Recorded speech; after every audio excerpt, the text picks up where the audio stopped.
Arvoisa valtuuston puheenjohtajisto, arvoisat valtuutetut, ärade fullmäktige. Ulko- ja turvallisuuspolitiikka on viime vuosien aikana noussut entistä merkittävämpään asemaan Ukrainan sodan ja NATOon liittymisen myötä. Suomi on kokoaan suurempi vaikuttaja maailmalla tasavallan presidentti Stubbin ansiosta. Hän on poikkeuksellisen ansiokkaasti pyrkinyt edistämään rauhaa kansainvälisen politiikan keskiössä. Oli suuri kunnia luovuttaa presidentti Stubbille OAJ:n mitalli elokuussa hänen työstään sivistyksen puolesta puhujana. Presidentti Stubb on myöskin nostanut koulutuksen ja sivistyksen roolia henkisenä huoltovarmuutena koko kansan tietoisuuteen. Presidentin itsenäisyyspäivän juhlavastaanoton teemana on myöskin koulutus ja sivistys, jota voimme arvostaa suuresti. Turvallisuuspolitiikka tulee olemaan yksi keskeinen teema seuraaviin eduskuntavaaleihin. Toinen teema, joka pysyy varmastikin keskusteluissa kohti vaaleja, on julkisen talouden vahvistaminen ja velkaantumisen taittaminen. Talouskasvu antaa valitettavasti vieläkin odottaa itseään ja työttömyys on yhä ennätyksellisen korkealla tasolla. Jäänmurtajatilaukset tuovat toivottua piristysruisketta Suomen synkkiin talous- ja työttömyystilastoihin. Koulutuksen merkitys talouskasvulle ja turvallisuudelle on kiistaton. Korkeasti koulutettu väestö on vähemmän altis ulkopuolisille vaikuttamisyrityksille, kuten hybridivaikuttamiselle. Sisäisen turvallisuuden näkökulmasta kaikille avoin ja maksuton koulutusjärjestelmä estää syrjäytymistä ja polarisoitumista. Keskeinen ja kantava teema kohti eduskuntavaaleja on siis koulutus ja osaaminen. Ne luovat mahdollisuudet ja perustan sekä talouskasvulle että turvallisuuden rakentamiselle. Koulutusta ja osaamista on pidettävä tärkeänä perustana ja osana kokonaisturvallisuutta. Koulutusta ei kuitenkaan ole ilman kelpoisia, päteviä opettajia. Jos emme kykene varmistamaan, että Suomessa on riittävästi kelpoisia opettajia kaikilla koulutusasteilla, kokonaisturvallisuus vaarantuu. Kestävä maamme tulevaisuus rakennetaan koulutuksen, osaamisen ja laadukkaan opetuksen varaan. Pidän todella hälyttävänä sitä, että erityisesti nuorten usko koulutukseen on osin kadonnut. Viime vuoden nuorisobarometrin mukaan vain 58% nuorista uskoo, että koulutus parantaa työnsaantimahdollisuuksia. Ja vain 70% nuorista uskoo, että koulutus takaa pysyvän työn. Olen vahvasti sitä mieltä, että Suomeen on palautettava koulutususko ja nuorten uskoa tulevaisuuteen on myöskin vahvistettava. Ärade fullmäktige, ett centralt och bärande tema inför riksdagsvalet är utbildning och kunnande. Det skapar möjligheter och grunden både ekonomisk tillväxt och starkare säkerhet. Utbildning och kunnande måste ses som en viktig del av den övergripande säkerheten. Sain vierailla lokakuussa Namibiassa Martti Ahtisaari-koulussa, jonka kanssa OAJ on tehnyt yhteistyötä jo lähes 30 vuoden ajan. Tuemme koulun toimintaa myöskin taloudellisesti osana solidaarisuustyötämme. Olin erityisen vaikuttunut siitä, miten vahvaa koulutususko ja oppimisen into ja ilo koulussa oli. Erityisen merkille pantavaa oli alakoululaisten oppilaiden kunnioitus ja erinomaiset käytöstavat opettajia kohtaan. Me Suomessa olemme menettäneet jotain merkittävää, kun koulutususko on vajonnut ja kunnioitus opettajia kohtaan ei ole enää sillä tasolla kuin sen pitäisi olla. Toivonkin vahvasti, että pystyisimme käynnistämään laajemman yhteiskunnallisen keskustelun koulutususkon vahvistamisesta sekä opettajien kunnioituksen palauttamisesta. Suomi tarvitsee koulutuksen puolustajia. Vain siten saamme talouskasvua, osaajia, innovaatioita, tuottavuutta ja hyvinvointia. Julkisen talouden alijäämän taso on yli EU:n viitearvon. Parlamentaarinen sopu velkajarrusta tarkoittaa, että sopeutustoimia tullaan tekemään myöskin seuraavalla hallituskaudella. Velkaantumistahti on toki pysäytettävä, mutta koulutuksen ja kasvatuksen, opetuksen edellytykset ja lakisääteiset palvelut on turvattava. Koulutus ja kasvatus ovat kuntien keskeinen ja tärkein tehtävä, ja opetuksen laatu tulee varmistaa kaikkialla. Sopeutustoimia ei siis pidä tehdä koulutuksesta leikkaamalla, eikä koulutuksen eikä opetuksen laatua heikentämällä. Pidän ilahduttavana sitä, että useimmat isoimpien puolueiden puheenjohtajat ovat jo julkisuudessa todenneet, että puolustusmenojen kasvua ei rahoiteta koulutuksesta leikkaamalla. Tulemme seuraamaan huolella, että tästä lupauksesta pidetään kiinni. Koko 2000-luvun ajan koulutuksen rahoituksesta ja resursseista on leikattu. Samanaikaisesti PISA-tulokset ja koulutustaso ovat lähteneet alamäkiluisuun ja talouskasvua ei ole saatu aikaan 17 vuoteen. Nyt on siis aika tehdä kaikki mahdollinen, että Suomi nousee takaisin koulutuksen kärkimaaksi. Tällä hallituskaudella koulutukseen on panostettu, mutta koulutuksen rahoituksesta on leikattu vielä enemmän. Koulutusjärjestelmä ei toimi, eikä koulutus- ja osaamistasoa saada nousuun, ellei koko koulutusketjusta huolehdita varhaiskasvatuksesta korkea-asteelle saakka. Hallituskausittain vaihtuva, tempoileva ja ennakoimaton koulutuspolitiikka ei lisää luottamusta koulutukseen ja koulutusjärjestelmän pitkäjänteiseen kehittämiseen tutkitun tiedon pohjalta. Suomen koulutustaso on laskenut entisestään OECD-raportin mukaan. Meillä ei siis ole mitään muuta vaihtoehtoa kuin nostaa koulutustasoa, jotta säilymme sivistys- ja hyvinvointiyhteiskuntana myöskin jatkossa. Velkajarrusovun jälkeen on hyvä ajankohta neuvotella loppuhallituskauden aikana parlamentaarinen sopu myös koulutuksen pitkän aikavälin rahoituksesta ja tavoitteista, joilla koulutus- ja osaamistaso saadaan nostettua OECD:n kärkitasolle. Tähän haastan kaikki eduskuntapuolueet. Sopeutustoimien keskellä tehtävä ei ole helppo. OAI tulee tarjoamaan kestäviä ratkaisuja niin koulutus- kuin työelämäkysymyksissä kaikille eduskuntapuolueille kohti vaaleja, ja me jatkamme tiivistä ja hyvää vuoropuhelua kaikkien puolueiden kanssa. Ensi keväänä tulemme järjestämään laajan ja korkeatasoisen yhteiskunnallisen konferenssin yhteistyökumppaneidemme kanssa osaamisen, toivon ja tulevaisuuden teemalla. Tavoitteena on, että yhteiskunnassa tiedostetaan laajasti koulutuksen ja osaamisen merkitys. Sitä ei voida pitää enää itsestäänselvyytenä. Tulemme lisäämään myös tietoisuutta siitä, että koko koulutusketjun on toimittava.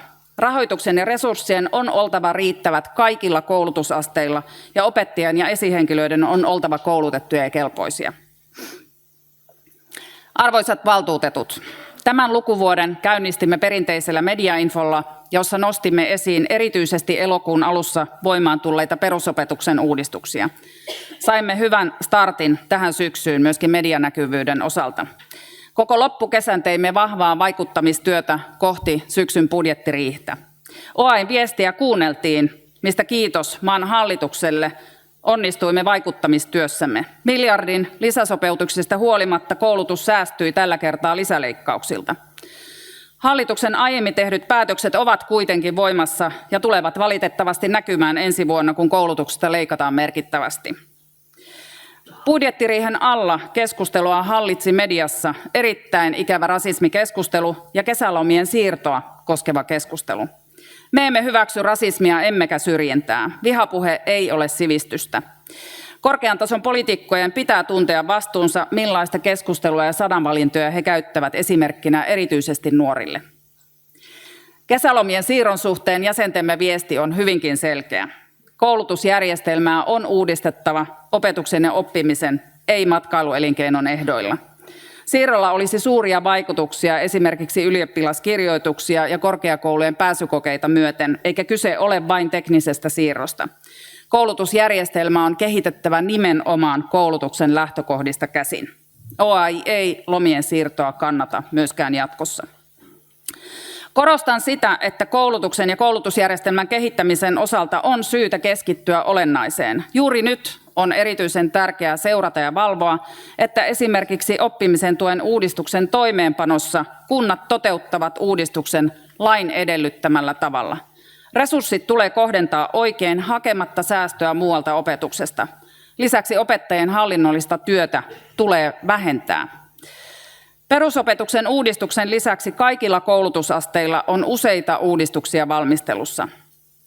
Varhaiskasvatuksessa päiväkodin johtajien kelpoisuuskysymystä valmistellaan ministeriön työryhmässä. Kantamme tähän on erittäin selkeä. Päiväkodin johtajan tulee olla pedagogisesti pätevä, emmekä tule missään olosuhteissa hyväksymään kelpoisuuksien väljentämistä. Varhaiskasvatus on osa koulutusjärjestelmää ja näin sen tulee olla myöskin jatkossa. Kaikki muu olisi paluuta vanhaan ja varhaiskasvatuksen laadun heikentämistä. Se ei ole oppimisen eikä lapsen edun mukaista. En jaksa millään uskoa, että hallituspuolueet haluaisivat heikentää varhaiskasvatuksen laatua ja heikentää lapsen etua. Ammatillisen koulutuksen leikkaukset ovat olleet rajuja. Osaajapula ja koulutustason nosto edellyttävät, että ammatillisen koulutuksen laatu varmistetaan. Arvostusta on nostettava ja lähiopetuksen määrää on yksinkertaisesti lisättävä.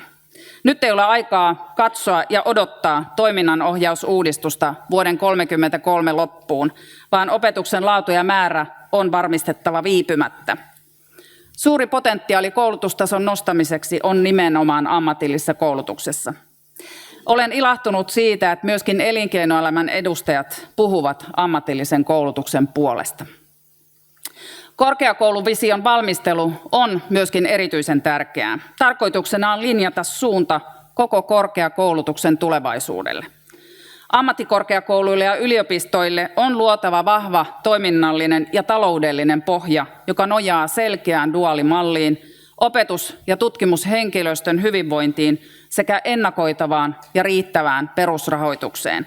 Korkeakoulujen aloituspaikkojen lisääminen on tehtävä laatu eikä määrä edellä. Taiteen perusopetuksessa valmistelussa on myös merkittävä lain kokonaisuudistus.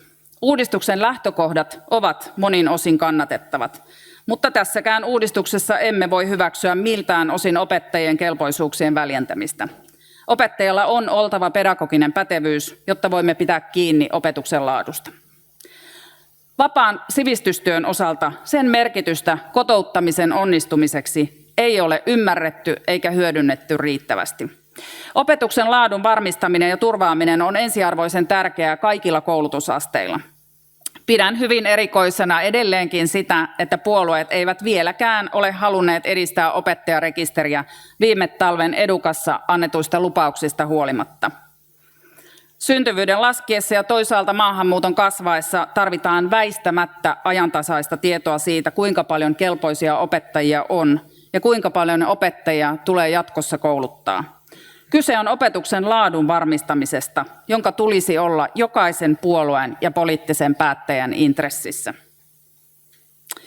Det är överlag att yttersta vikt att trycka undervisningens kvalitet på alla utbildningsnivåer. Jag tycker att det är märkligt att partierna ännu inte heller har velat främja ett lärarregister, trots de löften som gavs vid förra Edukamässen. Det handlar om att säkerställa utbildningens kvalitet, vilket borde ligga i varje partis och beslutsfattares intresse. Suomessa ei myöskään vieläkään edellytetä koulutusta eikä kelpoisuutta opettajan työhön pitkissäkään sijaisuuksissa. Tällainen ei ole mahdollista juuri missään muussa korkeakoulutetussa ammatissa. Ei kukaan halua epäpätevälle lääkärille, hoitajalle, juristille tai arkkitehdille. Silti Suomessa edelleen hyväksytään se, että opettajana voi toimia lähes kuka tahansa ilman koulutusta. Tähän emme voi yksinkertaisesti tyytyä. Mitä tämä kertoo opettajan työn arvostuksesta ja lasten sivistyksellisistä oikeuksista? Ei koulutus- ja osaamistasoa saada nousuun ilman päteviä opettajia. Ei Suomen koulutusjärjestelmää enää ihailla maailmalla, jos meillä ei ole kelpoisia opettajia. Muutos on tehtävä ja se tehdään yhdessä. Päättäjien on aika jo herätä siihen, että osaamis- ja koulutustason nosto, talouskasvu ja kokonaisturvallisuus eivät synny tyhjästä, eivätkä varsinkaan ilman koulutettuja opettajia. Odotan siis malttamattomana, koska opettajarekisterin merkitys opetuksen laadun turvaamiseksi oivalletaan puolueissa. Voin vakuuttaa, että me jatkamme vahvaa vaikuttamistyötämme opettajarekisterin aikaansaamiseksi ja opettajanimikkeen suojaamiseksi. Arvoisat valtuutetut, kuntavaalien yhteydessä käytännössä kaikki puolueet kannattivat tavoitteitamme. Uusien kuntapäättäjien vastuulla on nyt lunastaa lupauksensa laadukkaan koulutuksen ja opetuksen varmistamiseksi jokaisessa kunnassa. Riittävän pienillä ryhmäkoilla, laadukkailla opetusmateriaaleilla ja turvallisilla tiloilla voidaan varmistaa työrauhaa ja opettajalle mahdollisuus kohdata jokainen lapsi ja oppija. Kunta ei voi säilyä elinkelpoisena, ellei se panosta koulutukseen, kasvatukseen ja laadukkaaseen opetukseen. Kuntien talous on monin paikoin vaikea. On kuitenkin hyvin lyhytnäköistä, jos kunta rekrytoi opettajia vain määräaikaisiksi, vain säästösyistä tai ennakoi hyvin pitkälle syntyvyyden laskua. Vakituinen virka tai työsuhde houkuttelee koulutettuja opettajia ja kunta voisi käyttää kilpailuvalttina opetuksen laatua saadakseen perheitä muuttamaan kuntaa. Määräaikaisten ja tuntiopettajien aseman parantamiseksi jatkamme sitkeästi edunvalvontatyötä. Puutteellinen oppilas- ja opiskeluhuolto kuormittavat myöskin opettajia edelleen, mutta kaikkein suurimpia kärsijöitä siinä ovat apua ja tukea tarvitsevat lapset ja nuoret. Lisääntyneitä nuorten käytös- ja mielenterveyshaasteita on katsottu yhteiskunnassa jo aivan liian pitkään läpi sormien. Ennaltaehkäisy on aina inhimillisempää ja kustannustehokkaampaa kuin ongelmien kasautuminen. Oppilas- ja opiskeluhuollon resursseja, ennaltaehkäiseviä matalan kynnyksen toimia, nopeampaa hoitoon pääsyä, hoidon jatkuvuutta ja saatavuutta on varmistettava. Tuoreen OECD:n raportin mukaan suuri osa suomalaisista opettajista on tyytyväisiä ammattiinsa. Tämä on todella ilahduttavaa. Kuitenkin huolestuttavan moni pohtii myöskin alanvaihtoa. Työn vaativuus, kiire, määräaikaisuudet, isot ryhmäkoot, erilaiset haasteet ja hallinnollisen työn määrä kuormittavat liikaa. Me teemme järjestössä kaikkemme, että opettajan ammatti houkuttelee edelleen. Arvoisat valtuutetut, seuraavaksi vielä hieman työmarkkinatilanteesta ja kevään sopimuskierroksesta, joka oli kaikin puolin haastava. Julkisen talouden vaikea tilanne, maan hallituksen säätämä vientimallilaki sekä KT:n irtisanoma palkkaohjelma lisäsivät vaikeuskerrointa erityisesti kunta-alan neuvotteluissa. Olen erittäin tyytyväinen siihen, että saimme kuntasektorilla nimenomaan neuvotellen hyvän raharatkaisun. Työriitoja oli viime talven ja kevään aikana muutoin niin paljon, että valtakunnan sovittelijakin totesi julkisuudessa uupuneensa. Me neuvottelimme ja saimme hyvän raharatkaisun. Uusi palkkaohjelma yleisen linjan päälle on voimassa koko sopimuskauden ja se korjaa opettajien palkkojen jälkeenjääneisyyttä. Sopimuskauden päättymisajankohta, helmikuun loppu, on myöskin huomattavasti parempi ajankohta. Pitkä työrauha tässä julkisen talouden tilanteessa saavutetuilla palkankorotuksilla on hyvä ratkaisu. Valtiosektorilla pidin Jukon puheenjohtajana tärkeänä sitä, että yleisen linjan alle emme taivu. Pidin kiinni siitä ja yleinen linja myöskin saavutettiin. On hyvä muistaa, että julkisen talouden velkaantuminen ei ole henkilöstön eikä opettajien syy. Yliopistojen osalta emme voineet hyväksyä valtakunnan sovittelijan sovintoehdotusta. Juko kuitenkin sovintoehdotuksen hyväksyi ja meidän tuli siihen tyytyä. Nyt on yliopistoilla näytön paikka, että paikallinen sopiminen toimii ja työnantajan perälautaa ei käytetä. Parhaillaan neuvottelut ovat käynnissä yksityisen varhaiskasvatuksen työehtosopimuksesta Sivistan kanssa ja vuodenvaihteen jälkeen käynnistyvät neuvottelut ammattikorkeakoulujen työehtosopimuksesta. Strategiamme mukaan jatkamme valmistelutyötä neuvotteluaseman vahvistamiseksi. Vaikka sopimusyhteiskuntaa halutaan osin horjuttaa, me emme horju, vaan neuvottelemme virka- ja työehtosopimukset jatkossakin ja ajamme jäsentemme etua vahvasti. Kevään sopimuskierros osoitti, että työriitalakia ja valtakunnan sovittelijan toimivaltaa on viimeistään ensi hallituskaudella muutettava. Poikkeukset yleiseen linjaan on mahdollistettava esimerkiksi palkkatasa-arvon tai osaavan ja kelpoisen työvoiman saatavuuden edistämiseksi. Julkiselle sektorille voisi pohtia esimerkiksi ansiokehitystakuuta myöskin. Vaihtoehtoisia riidanratkaisumenettelyjäkin on tarpeen pohtia. Valtakunnansovittelijan toimiston yhteyteen tulisi perustaa talousosasto, joka tuottaa ajantasaista dataa ansiokehityksestä eri sektoreilla. Tämä hyödyttäisi kaikkia neuvotteluosapuolia ja lisäisi ymmärrystä talouden tilannekuvasta. Tällä hallituskaudella on tehty mittavia työelämän heikennyksiä. Me tulemme esittämään ratkaisuja kohti seuraavia eduskuntavaaleja, miten työelämän turvaa voidaan parantaa niin, että opetusalalla toimivien asemaa ja samalla nuorten uskoa työelämään voidaan parantaa. Sopimusyhteiskunnan puolustaminen on vakaan Suomen perusta. Toivon vahvasti, että kaikki eduskuntapuolueet ymmärtävät neuvottelu- ja sopimusjärjestelmän arvon sekä rakentavan ja ratkaisuhakuisen vuoropuhelun arvon. Ja edelleen korostan, että poliitikkojen ei kannata palkkaneuvotteluihin sekaantua. Hyvät valtuutetut, jäsentyytyväisyys on toimintamme kannalta ehdottoman tärkeää. Järjestökuvatutkimuksessa jäsentyytyväisyyden kasvu on ollut todella huimaa. Viime vuoden järjestökuvatutkimuksessa jäsenistö arvioi toiminnan parantuneen kaikilla osa-alueilla ja kaikilla OAI:n hallinnon tasoilla. Kesäkuun puheenjohtajan jäsenkyselyssä oli todella ilahduttavaa, että jäsenet ovat pääosin tyytyväisiä järjestön nykyiseen suuntaan, OAI:n vaikuttavuuteen ja näkyvyyteen ja edunvalvontaan. Tämä antaa hyvää ja luottamuksellista pohjaa jatkaa strategian mukaista työtä ja keskittyä ydintehtäviimme, eli edunvalvontaan ja jäsenpalveluihin. Haluan tuoda esiin tässä yhteydessä myös OAI:n useat voittamat oikeusjutut, jossa oikeusturvavakuutuksemme on mahdollistanut pitkien ja vaikeidenkin juttujen ajamisen oikeudessa jäsentemme hyväksi. Jäsenyys OAI:hin kannattaa. Tätä viestiä tuomme esiin jäsenmarkkinoinnissamme, johon olemme panostaneet erityisesti viime keväästä lähtien, ja sitä tulemme jatkamaan. Pidän tärkeänä, että OAI:n kaikkia toimintaa aina viestinnästä järjestelmien kehittämiseen teemme yhä enemmän jäsenlähtöisesti. Arvoisat valtuutetut, edunvalvonta on paitsi maraton, myös joukkuelaji. Se vaatii asiantuntijoiden, vaikuttajien ja neuvottelijoiden lisäksi terävää ja selkeää viestintää ja saumattomasti pelaavaa järjestökoneistoa sekä vastuullista talouden suunnittelua. Haluan kiittää koko toimistoa sitoutuneesta työstä jäsentemme hyväksi tänä syksynä. Lämmin kiitos myös osaavalle ja erittäin keskustelevalle hallitukselle tästä syksystä. Teidän kanssanne on hienoa tehdä työtä jäsenten ja järjestön hyväksi.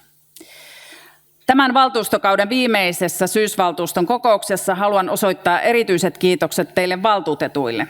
OAI menee mottoni mukaan eteenpäin ja ennen kaikkea valtuuston päättämän ytimekkään strategian siivittämänä. Kiitos ja oikein hyvää valtuuston kokousta kaikille.